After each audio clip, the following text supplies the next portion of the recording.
Thank you. Thank you very much and welcome. Any further visiting?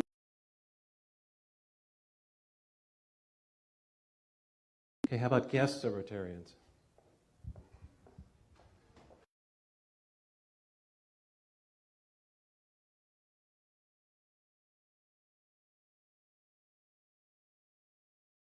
Name is Logan.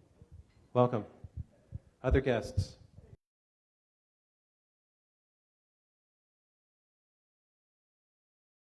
For those of you who were expecting me to stand up during the visiting Rotarian section, I understand. I do want to say it's very good to be back. And one of the ways I made sure I got myself here today was to invite a guest. So I have with me today Jonathan Stone, the founder of Sababa Beverages, a commercial products company that is looking to end childhood hunger. Welcome. Other guests of Rotarians?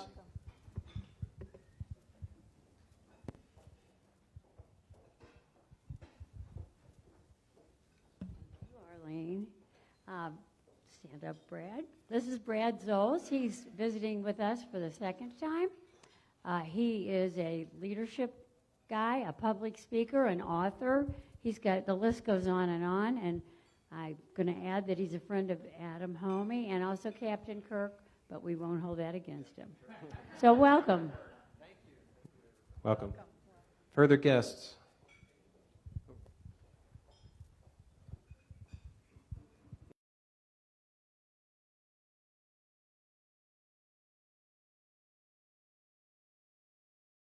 A Socrates Learning Platform. I'm here because I'm the tallest guy in the room.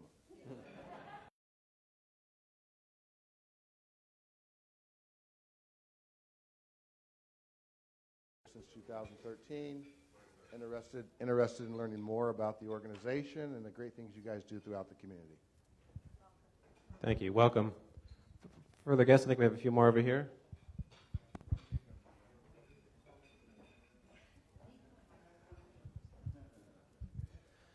I'm Aaron Overton, new member here myself, but I've been trying to bring guests, and Robin.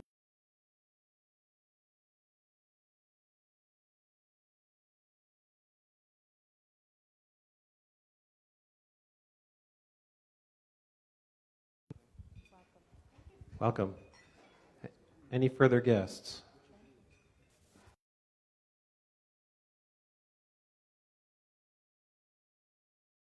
And our speaker, Brian Rosenberg, who will be more formally introduced later by Kirk.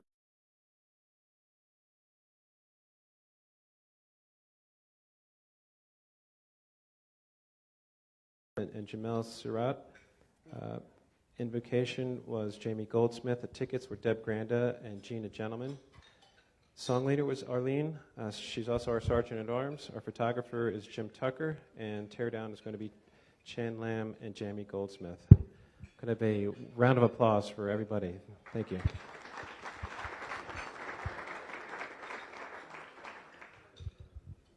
Okay, this time, could I invite Stu Lipoff to the front?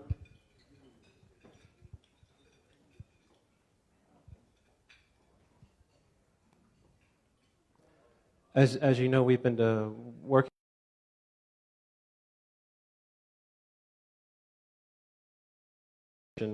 to show you how to use your phone here at the club to broadcast our Facebook live stream to all of your friends and get the word about Las Vegas Rotary to the Las Vegas Valley.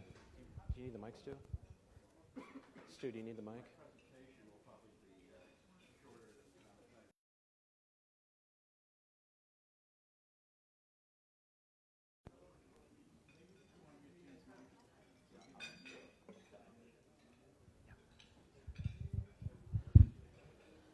So, good afternoon. Thank you, President Jim. I imagine some people have noticed this thing that Kirk sets up each week, and perhaps you know what it is, but I want to try to provide a little bit of background about it. So before I jump into showing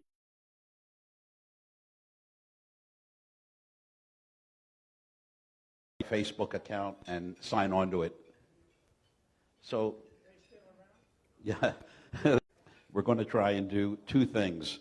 One which is not terribly dangerous, which is to present a presentation that's actually sitting there on the machine, and then we're going to see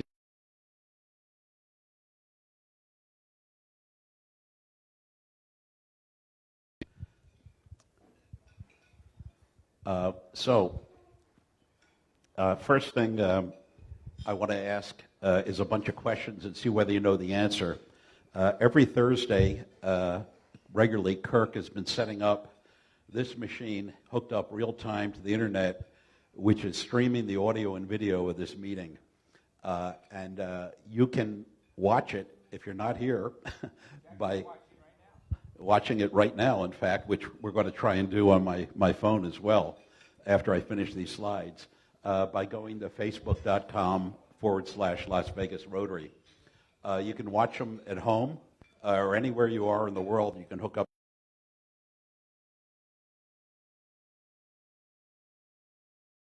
In fact, if you watch the video live, there's a list of all the people who are looking at it at the same time, and you'll get meeting credit for having attended the meeting, and you have the benefit of being able to chat with the other people who are watching it with text chat. So you can even do the fellowship you can do here at the table. Not only can you watch it live,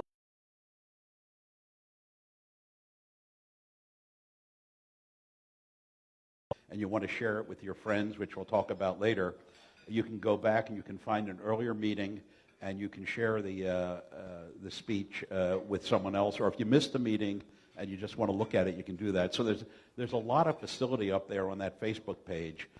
Francesca also puts up all sorts of other information.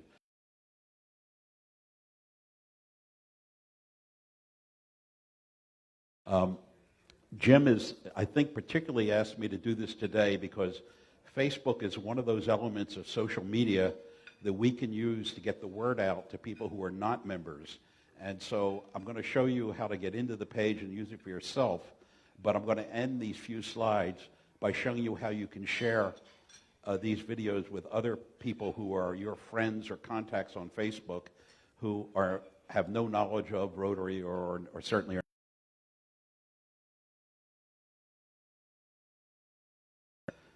drawing additional attention. So here's what I'm going to do. I'm going to do a couple more.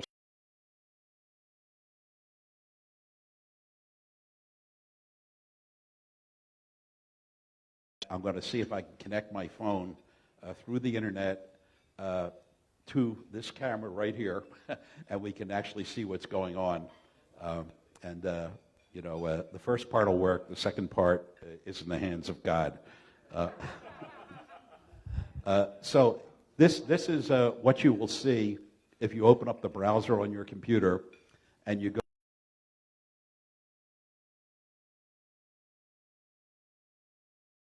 You can do the same thing from your smartphone. The Facebook site is smart enough to recognize the difference between a desktop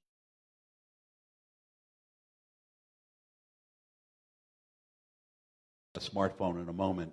But anyhow, this is what you see if you go to that first page. Step 2 is to scroll down from the top and find the part that says all videos. And although it's a little difficult to see here, and I don't know if I can expand this, let's see. You can see the dates here. That's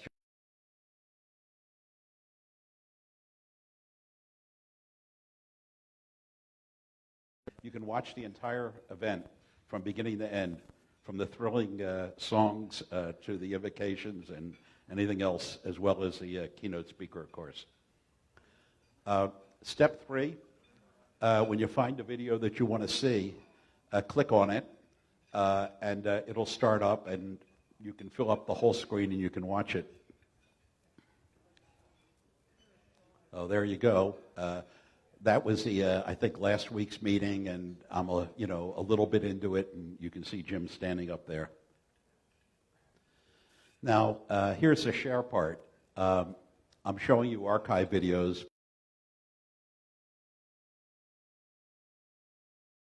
Moment. You can see at the bottom of the video, there's a little you can see there's a little link there that says share. If you click on that, it'll bring up another pop-up on the screen, and it allows you to identify your friends, which are people that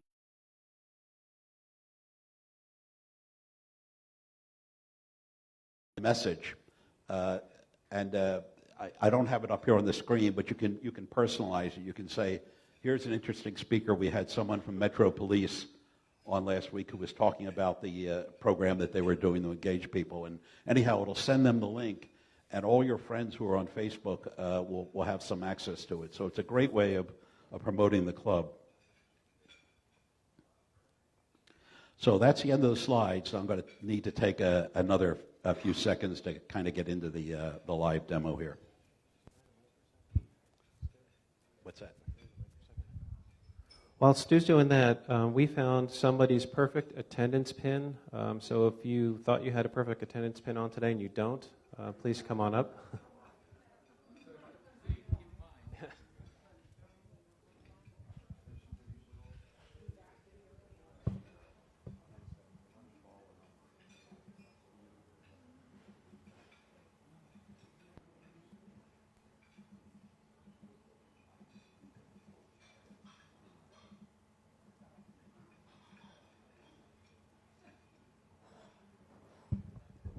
Okay, so I'm in the browser on my computer, my cell phone, excuse me, and I typed in facebook.com/Las Vegas Rotary.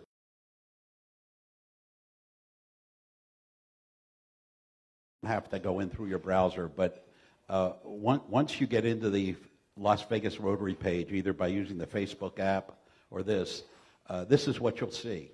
And it kind of looks like what we saw on the other page, but it's compressed and it's reformatted by Facebook to make it look a little bit better on a cell phone. Now, I'm scrolling down here. You can see there's a whole bunch of interesting stuff on here. And there is the video from July 19th. And Kirk, where am I going to find the live? That's a good question. It's been going in and out. Oh. Well, go ahead, you.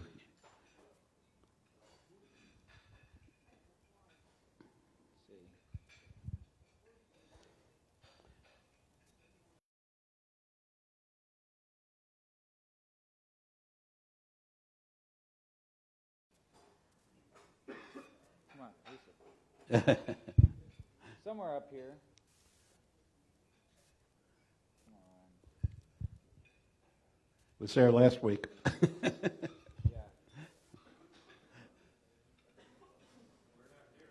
Yeah. Yeah. I can show you the archive one, but normally you'll see a link up.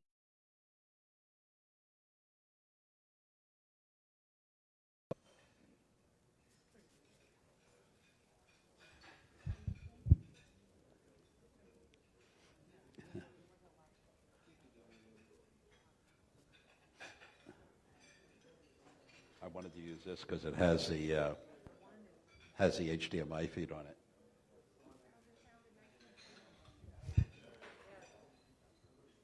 don't know how to go back. Yeah. All right. Let's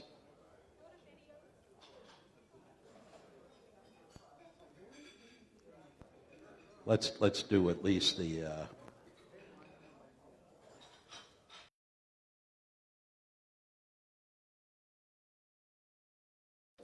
differences I can't project from that.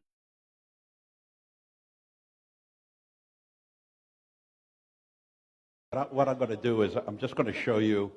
I'm going to show you the video from last.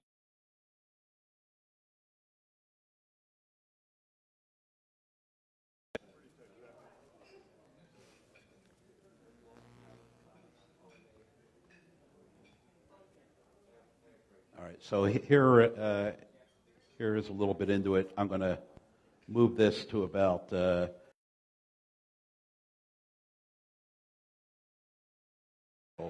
It'll pop up.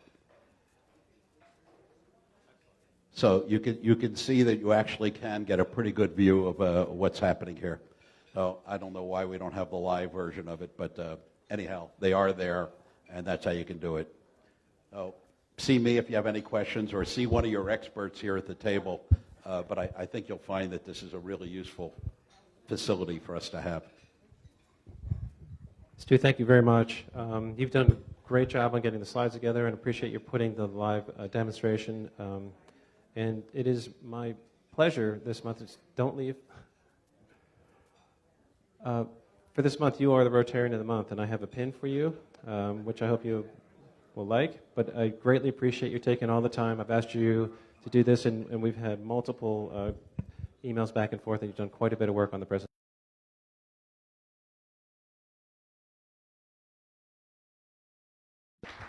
Okay, if I could call up Rosalie and our speaker, Brian, who's not being introduced as a speaker yet, but we do have a pin presentation for him.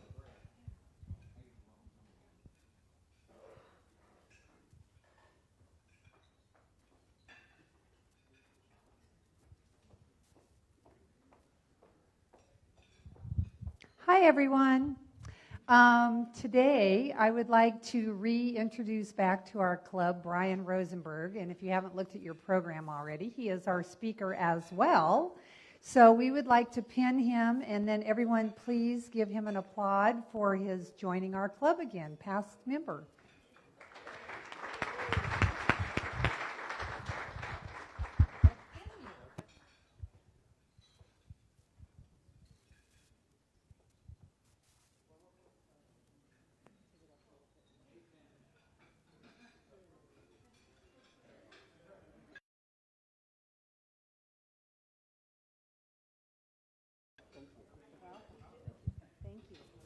Fantastic. Thank you very much.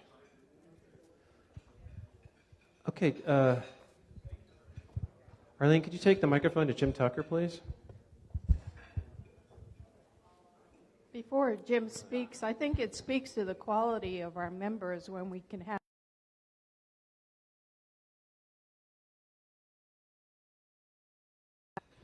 We still have 4 ads in the wheel, $400 for a year. It's about $8 a week, so we could sure use your support. And by the way, what is paid for the ads goes towards the cost of the printing. So that really helps. Thank you. Thank you. Will you take the microphone to Lucy, please?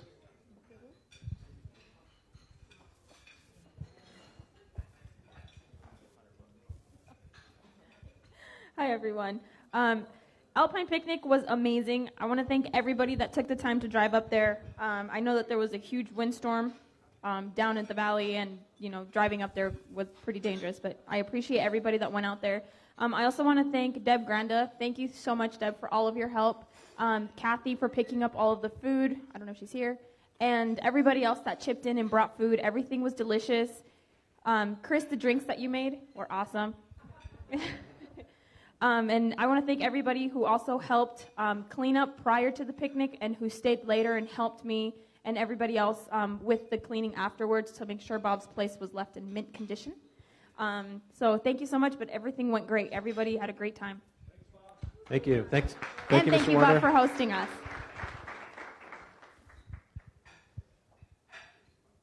Could you take the microphone to Jamie Goldsmith, please?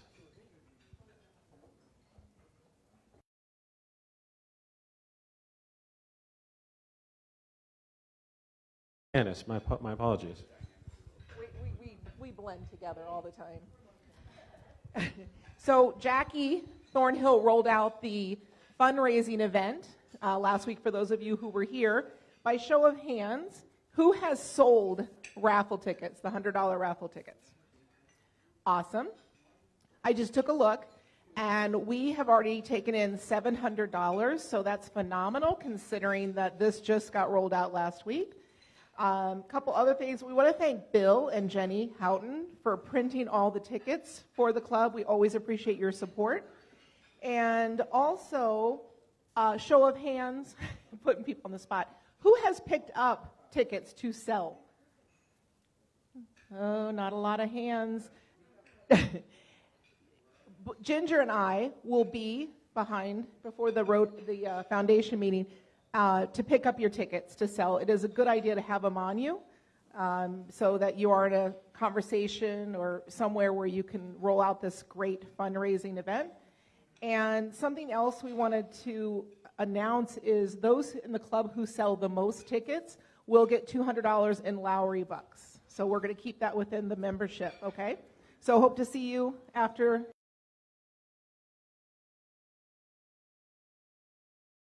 To get outside money into our club to help support the projects that we want to do this year. So I encourage everybody to grab a couple of tickets and go sell.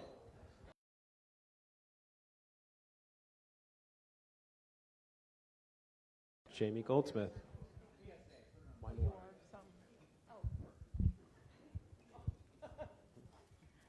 Okay, so Stu and I and the Wine to Water Committee are working on doing a sake tasting and Japanese barbecue events, hopefully August 24th. We are just waiting to hear back from our sommelier to see if they are available on the 24th. And we're going to talk about the project in Africa that we are donating the funds to as well that night. So we will keep you posted. Thank you. Thank you. And I just want to let everybody know we are sponsoring an international student. He arrives on July 31st at 3:53. His name is Pierre Barbe. He is from France, and he will be in Terminal 3, I believe. He's coming in internationally. So anyone who wants to go down there and meet him, I would greatly encourage it. We're going to take about a 2-minute break, and we'll be back for the raffle, and then we'll have Brian introduce more formally.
Okay, I'm sure you guys had a wonderful time catching up with each other, and I apologize that we don't have a ton to socialize today. But this is everybody's favorite time, and that's the drawing. Today's raffle is $1,361 plus today's take, and the winning ticket is 2064330.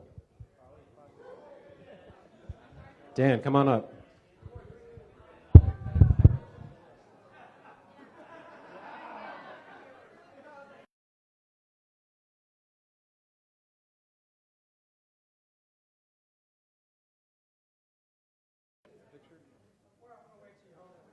Okay.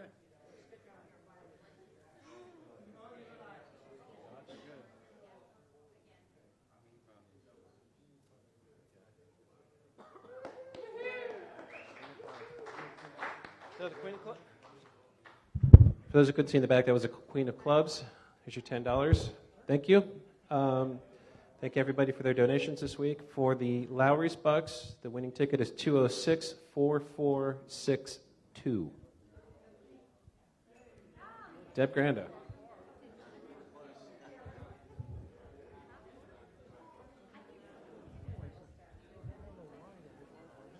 Perfect. Fantastic.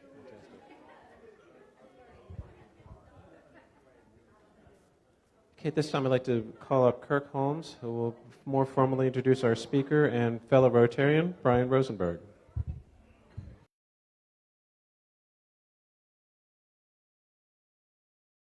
About a year or two ago, and he was talking about being a Kaizen, black belt, and everything else that he was doing. And one of his claim to fame is, as it mentions in his bio, he ran the largest IT deployment in the history of Nevada at UMC, running their EMR and EMH, and did it under budget and ahead of time. But Brian is an all-around kind of good dude that you want to go and have a drink or a cup of coffee with. I joke.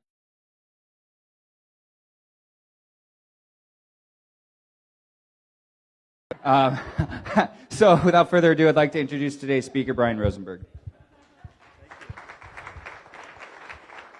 Well, thank you for making the short joke for me, Kirk, so I don't have to do a follow-up to Daryl's comment and say I'm here because I'm the shortest guy in the room.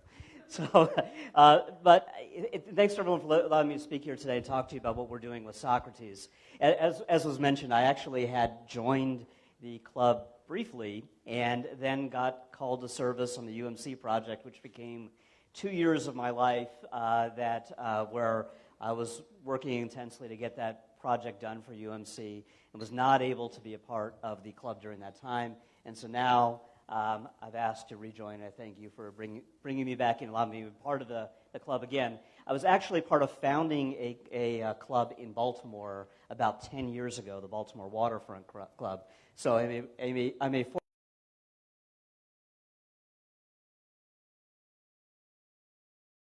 What I'd like to talk to you about today is the newest project taken on, the new company we started that really I believe is going to help to change and revolutionize education in our country and address a lot of the challenges that we have in our system today. And knowing how important of a mission that is to the Rotary Club, I wanted to bring that to you and have you be aware of what we're doing and what we're trying to do and start right here in Clark County as well. In addition to myself, Dr. Ralph Thomas is with me, who is a business partner and friend. Ralph actually was the first PhD in the state of Nevada in mathematics. And he was a former UNLV instructor as well. And Ralph had actually come to me with this idea a little over 2 years ago and asked for my help to take this idea and turn it into reality. And I'll tell you more about that story and how we got there in the conversation today. But looking at some of the challenges in education today, and I know that this is something that everybody here is close to, that a big part of the problem is that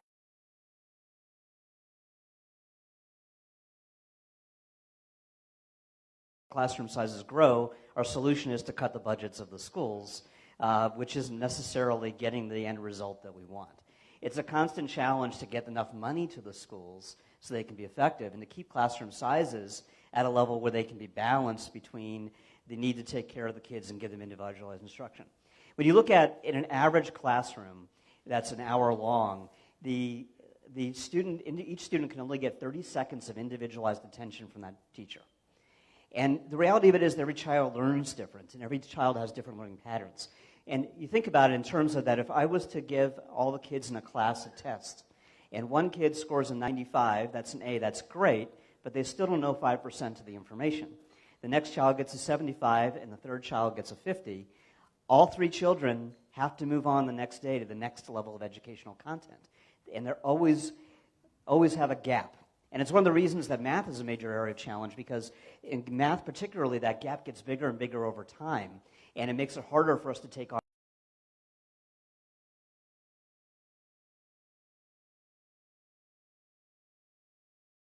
for our kids as they get older. And so our focus in school is really heavily around the idea of the average student. And we have special education as a way to address kids who are struggling a bit. And we can hold kids back a grade, or we can advance them a grade. But those are big changes in a child's life, in a child's education, when sometimes they just need help in particular categories and areas where they're struggling in order to keep up with the rest of the classroom. And that's really what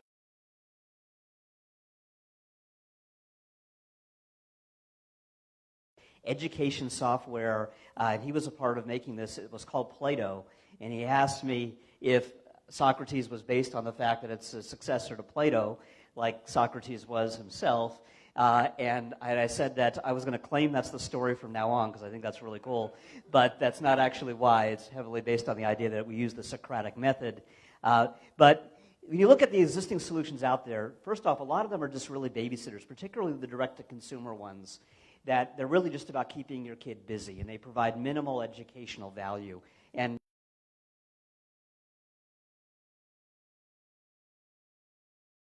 as well, sometimes you need that, but it wasn't really helping the kids to learn much. It was just to keep them busy and entertained. There's a lot of solutions out there that are point solutions, and they do one topic really well. And math is probably one of the more common ones, but they don't provide a more holistic solution that can handle other types of content. They're built particularly to deliver one area of content. And they don't have the connection between the home and the classroom, which is necessary to keep the parents engaged, because parent engagement is a key part of the success of education as well.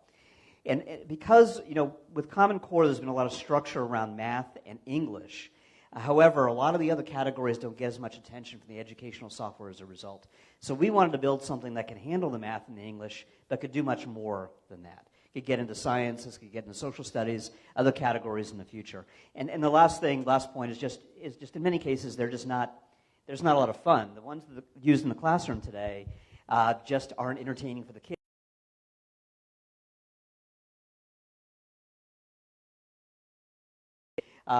Applied for a grant.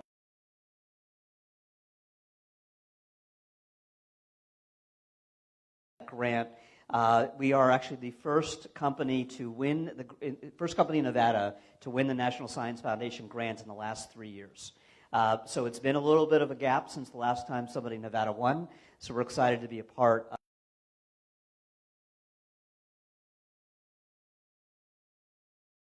in order to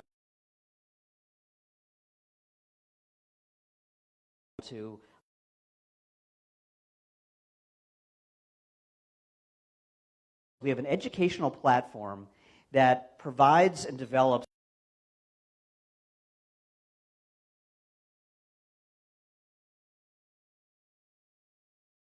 plug those gaps over time. It's doing that across thousands of different educational categories all simultaneously. And it does that dynamically, meaning that as each question is answered, it's automatically making an adjustment. If the child is struggling, it's going to pull back a little bit.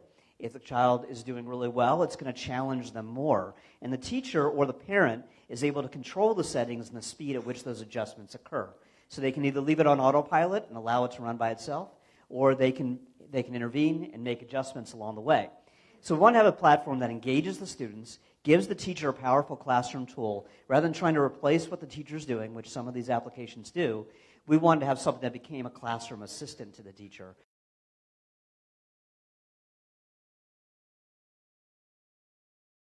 And also because of my background, as Kirk mentioned, in Six Sigma, I'm a Six Sigma black belt. a Kaizen facilitator. Continuous improvement is a big part of what my experience has been in healthcare.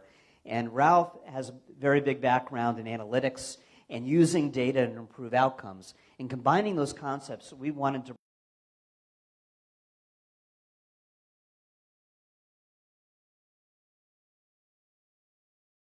everybody's doing something different. And while Common Core provides a common measuring mechanism, it doesn't provide a common source of information. It just allows us to compare how one school is doing on those tests, but it doesn't necessarily give us the ability to directly compare the value of different techniques.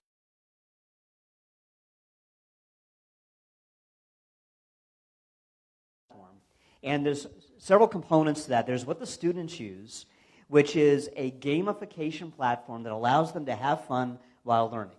They can answer questions in order to earn tickets and tokens so they can play just for fun games. The questions that come up are automatically selected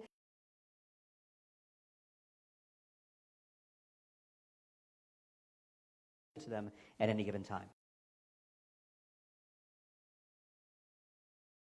And make it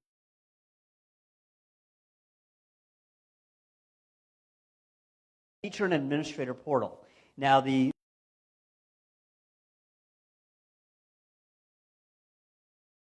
classroom of students see where each of them are struggling and make adjustments such as grouping students together based on where they need help and providing that intervention when it's necessary. The School Command Center allows a principal to be able to view the entire school and see how children are doing as a whole, see how individual classrooms are doing, and compare how teachers are performing against each other. And the School Command Center was a very recent development, which actually was based heavily on input from Katie Decker, who I know many of you are familiar with, has been very helpful in helping us to determine what the right information is to present to the principal. But the biggest component of what Socrates really does is it makes the learning fun for the kids. It makes it so that they're able to enjoy what they're doing and want to play more. And the basic concept we have is that if kids play more, they're going to learn more. So we've developed a balance between the educational component and the just for fun, where when they run out of tickets or tokens to do the things that they want to do just for fun, they go back and they learn more. And they balance that themselves at their own pace, and it's naturally, they have to keep coming back to the education content to continue to earn more tickets and tokens to be able to play more. The game library that we have is growing, and we have the ability to put any number of different games. So we're constantly developing new games in order to keep the child engaged, and we do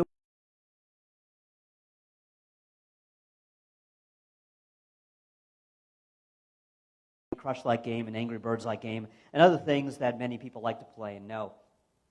We have a quest and badge system that we're about to release that allows the child to be able to get badges when they achieve certain outcomes, and quests to encourage them to go down a particular path and spend the time. They can unlock emojis that they can use to represent themselves, and we're now adding in a store that allows them to both purchase additional educational content if their parents want to be able to add on additional content to what they have, but also we have the ability to trade tickets for physical goods, and that came out of a concept that we developed with the Clark County Library District, where they came up with the idea of saying, what if they could trade their tickets for a coupon to come into our bookstore and get a real book for their learning on the computer? And we thought that was great because we want the children to spend a lot of time learning, but we don't want to dismiss the value of them spending time reading and also doing things physically. We've talked about adding in discount coupons to go to a science museum or children's museum or other things in the future. We have other ideas that we'll be developing over time to create more of an encouragement to get the physical experience as well as the experience online. And a lot of this came down to the idea that we looked at from an intelligence standpoint. We have a concept that we refer to as learning intelligence. And when you look at with Amazon, probably most of you have an Amazon account. Amazon tells you what you should buy based upon what you have bought before. And it's scary accurate at times. And so it is suggesting to you things that you should purchase. Pandora suggests things that songs you should listen to based upon what you listened to in the past. And when you look at Netflix, it's telling you what you might enjoy based upon what you learned in the past. So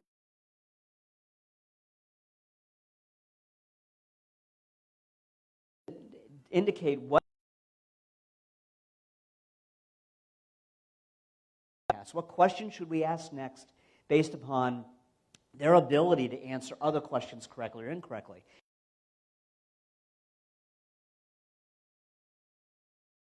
Question to figure out what is it that they should be learning next.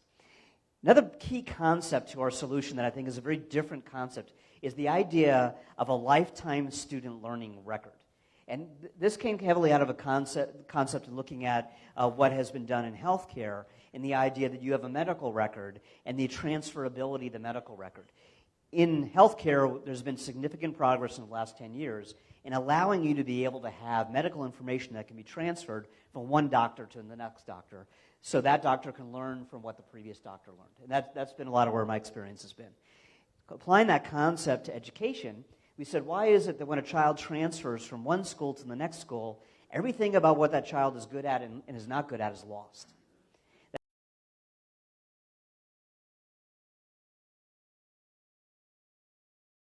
Grade is a very, very small piece of the puzzle.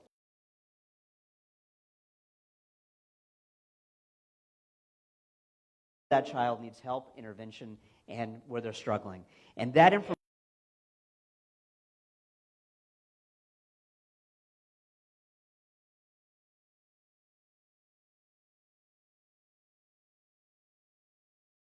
of the children from that school are moving over to that 400 of those children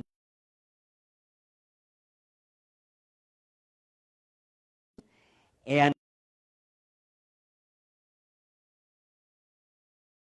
not only what they learned back in the spring, but anything that they've done over the summer as well. All of that's naturally built in. And we believe that's a real game changer in how education is treated. The ability for us to be able to have that information flow with that child regardless of where they go now or in the future.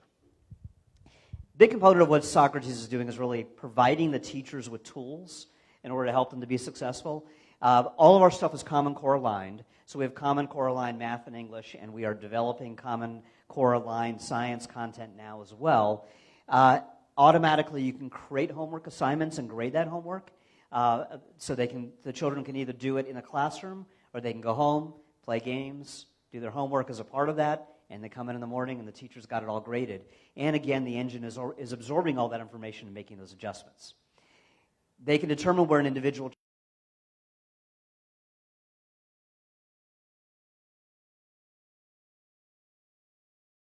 spending their time helping the children in the class. We have testing and benchmarking functionality coming out to allow them to compare how they're doing to various points within the school year. And all of this is replacing line items in the budgets that they have today, different software solutions they're using. The schools will have the ability to create custom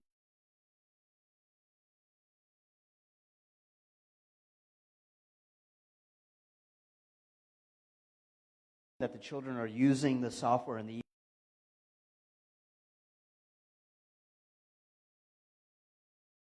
from Katie Decker that we have the ability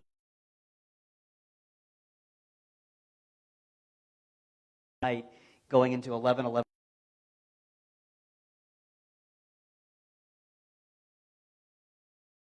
so long, and we finally determined they just need to go to sleep. So and we can measure that progress across every one of those categories along the way. So really, what is very different about the software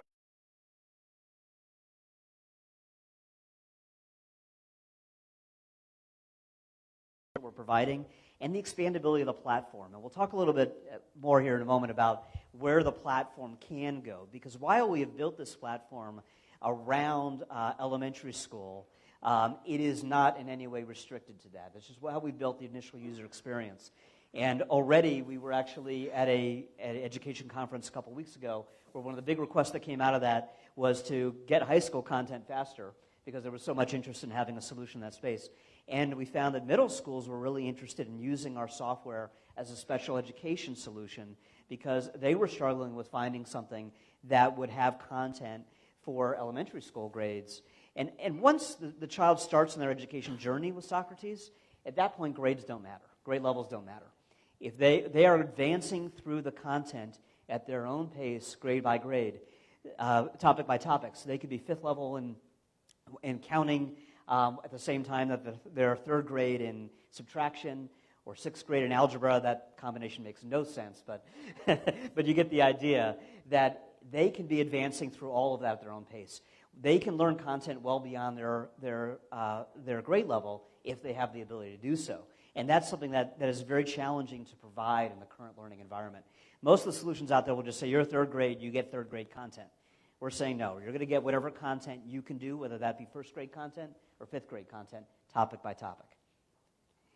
So we actually launched this in April, in late April, for the first time. And you'll recognize a couple of the logos up there, I think, because Katie Decker schools were 3 of our pilots earlier this year.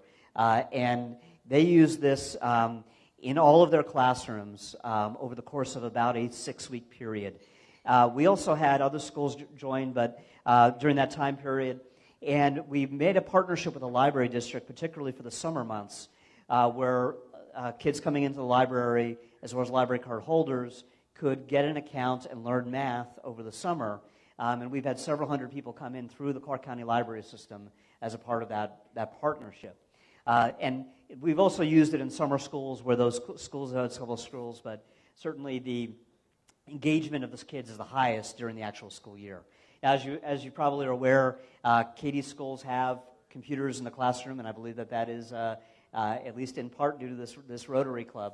And so they use this as part of that classroom experience every day.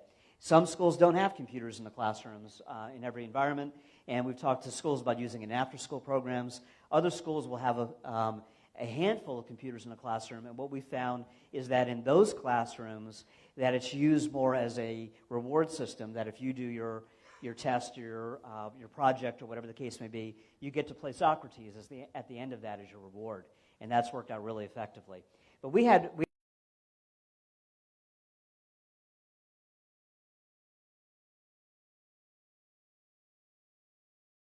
6,000-7,000 kids using the software when we go live again in the schools in 3 weeks.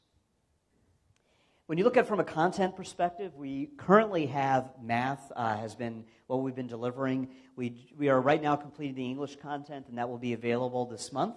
And the next stages for us is to develop the American history content. We've had that in progress. This is a good example of something that we find that it isn't taught as much in the classrooms as it used to, and something that has been a personal passion of mine.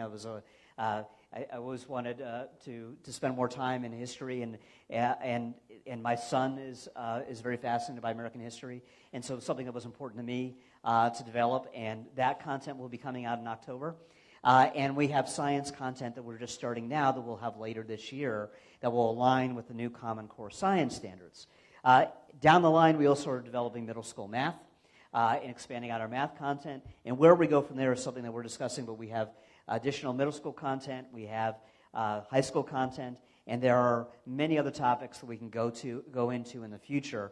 And one of the requests that we've been getting is to develop Spanish content, for example. Our platform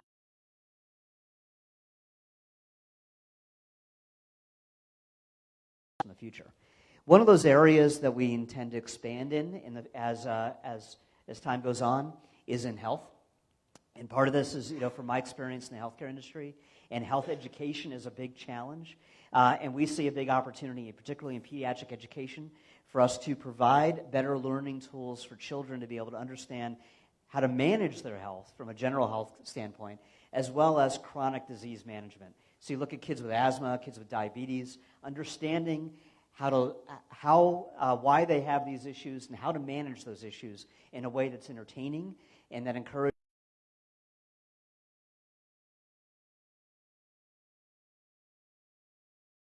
One of the challenges in healthcare today is that you leave the hospital, they give you discharge instructions, and nobody reads them, or they lose them in the car. And we would have the ability for them to prescribe educational content that the child can then learn, and later on adults can learn, and have gamification to make that interesting and exciting for the kids. That's something that we see as part of our future as well. And then from an adult education standpoint, there's nothing about our platform that doesn't work with adult education. As a matter of fact, though we don't tell the schools this, so keep this our secret, Ralph's father uses our platform to learn how to improve his poker skills. And so he actually developed his own content of poker hands and what his recommended, based upon this series of hands, what should I do? And he built out that content for himself, and he plays the kids' games to learn how to improve his poker skills, and he finds it's really effective and works well for him. And he actually developed dance as a module too, again, to master his dance moves. So it's a good example of where really there is no limit to what type of content we can provide. And while I don't think that dance is going to be a short-term growth strategy, we do have the ability to provide content for licenses. And somebody came up to me the other day and said,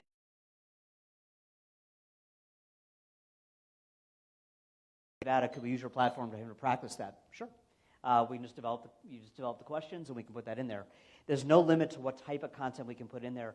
And so in the future, we'll have certifications, licenses, corporate learning, things for self-improvement such as health. And then what I think that often we all want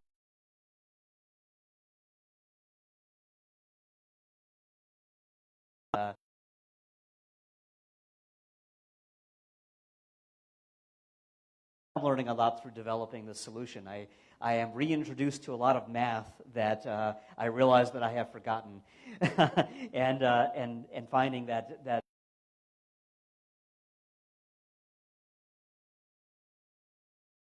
part of the vision of this company is a concept that we call Give with Socrates, and that is that one of the challenges that we will always have as we go to classrooms is that if they don't have any computers, they can't use computer software.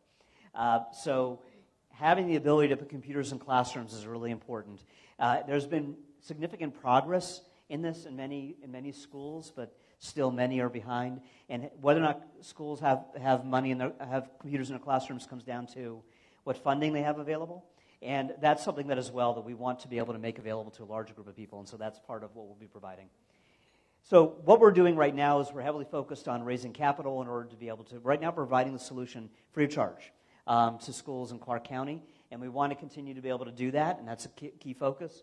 And ongoing, we want to be able to keep this a low-cost solution, replace budget line items as the budgets of our schools continues to be sliced. They need help. There's a lot of solutions that we're able to replace. And adding schools, particularly here in Clark County, is our focus. And to identify additional content, gamification areas that we can add in the future. And so that's really what we're all about. Appreciate being able to share the story with you. I think you'll be hearing more about us in the future. And it's really exciting to us, particularly, to do this right here in Nevada, a state that unfortunately is not known for its education system. We want to change that, and we want to be a part of changing that. And it's exciting to be both as being a part of this club, as well as being a part of bringing this company to the schools here in Clark County. All right, questions?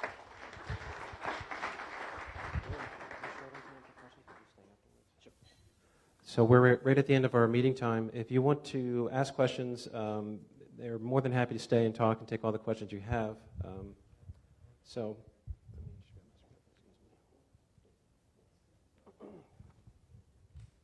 Thank you very much for coming, and I would like to present to you the Share What You Can Award, Brian, which we give to a needy veteran in your name, and that we provide them with a hot meal. So thank you so much for coming to talk to us. Thank you.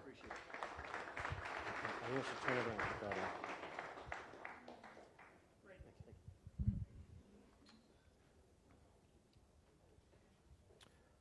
Okay, as we leave here today, let us go forth into the world in peace, be of good courage, hold fast to that which is good, render to no one evil for evil, strengthen the faint-hearted, support the weak, help the afflicted, honor all persons, love and serve each other, rejoicing in the fellowship of Rotary.